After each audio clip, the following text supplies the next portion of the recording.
C'est ce qu'il nous disait, on est au bord des frontières. Cambodge, Thaïlande, là où ça a éclaté et là où ça a été le plus fort au niveau des combats lors du conflit pendant les 5 jours, ici derrière moi.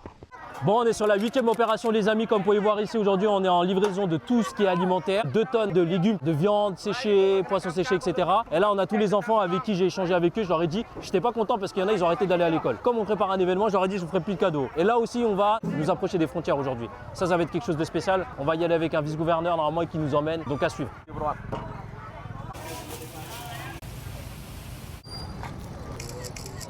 Donc là, on va dire on va approcher les zones de combat. On est directement avec le vice-gouverneur en fait, de Pleve here.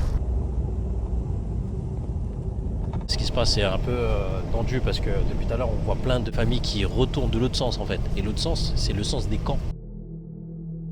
J'ai besoin de savoir ce qui se passe ici. J'ai besoin de comprendre quand les gens y rentrent, qu'est-ce qui manque.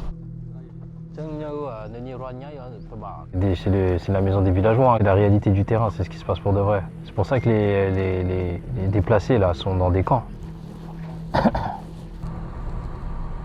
Ce qu'il faut savoir aussi, c'est qu'on recommande à ne pas se rapprocher des frontières au-delà de 100 km. Là, nous, on est à 20 km. Je vous avoue que normalement, les ressortissants français ne devraient pas être là aussi. C'est hyper calme. D'habitude, il y a plein de gens, des villageois, tout ça. Surtout à cette heure-ci, c'est une heure où les gens sortent. Mais là, il n'y a personne, quoi. Mais tu vois quand même des gens qui sont rentrés chez eux.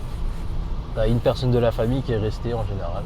Les montagnes qui sont là-bas, c'est la frontière. De l'autre côté, c'est la Thaïlande.